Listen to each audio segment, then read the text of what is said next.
Bonjour à tous, je vous retrouve aujourd'hui pour le troisième jour de mon défi qui se déroule donc sur 100 jours. Aujourd'hui je vous retrouve pour des conseils et astuces santé pour l'automne. Donc je vous retrouve aujourd'hui avec ce bouquin en fait que j'ai pu feuilleter et j'ai recueilli 4 conseils sur la santé en automne. Donc, la première astuce c'est de garder ses batteries chargées pendant plus longtemps en adoptant un mode de vie sain. Donc le mode de vie sain, c'est par exemple ne pas se coucher trop tard, manger des fruits et légumes qui sont encore très présents sur les étalages de marché. C'est encore reprendre une activité physique sur des créneaux horaires et s'inscrire par exemple dans un club en fait sportif finalement.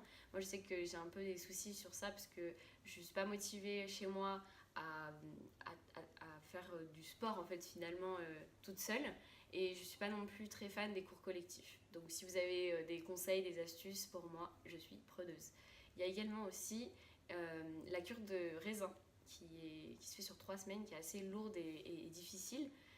Donc du coup c'est vrai que je vais peut-être l'essayer la prochaine fois dans une prochaine vidéo en tout cas. Donc la deuxième astuce que le livre nous donne, c'est de stimuler son système immunitaire avant l'hiver en faisant par exemple son kéfir.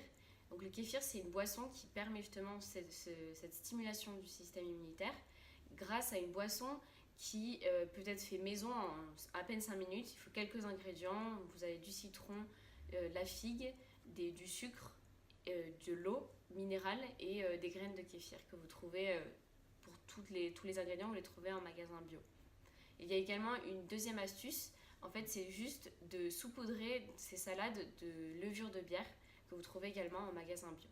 Donc la troisième astuce, c'est de soutenir sa glande surrénale qui est responsable de l'adaptation au changement du corps finalement. Donc il y a plusieurs astuces pour ça.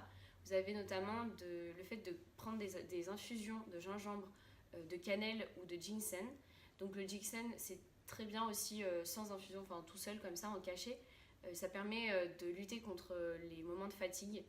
Et donc après vous avez aussi le fait de manger des fruits et légumes à base de vitamine C, donc notamment les poivrons verts et rouges, les kiwis, les citrons, le brocoli.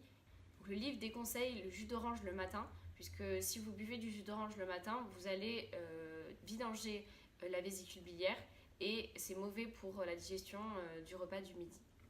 Donc, le quatrième conseil pour cet automne, c'est par rapport à la gestion du stress. Notamment si vous avez des problèmes de sommeil par rapport au stress, vous pouvez bien agir en fait sur ce stress-là qui vous empêche de dormir en réduisant les stimuli avant de vous coucher plus tôt, faire bien attention à avoir une nuit de 8 heures et éviter voilà, tout ce qui est stimuli angoissants finalement. Donc ne lisez pas de polar, ne faites pas vos comptes avant de vous coucher, ne faites pas vos devoirs avant de vous coucher, ou si vous avez un devoir demain, essayez d'anticiper et de ne pas le faire en fait avant de vous coucher, parce que vous allez, c'est sûr, vous n'allez pas pouvoir dormir.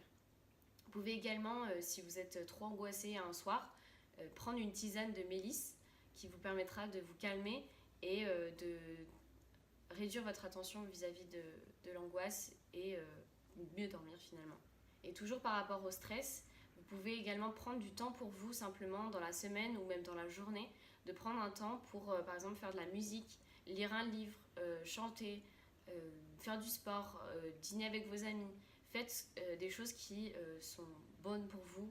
Vous sentez que ça vous détend et que du coup votre attention au stress est moins importante. J'espère que ces 4 conseils vont vous aider à affronter l'automne tout autant que moi.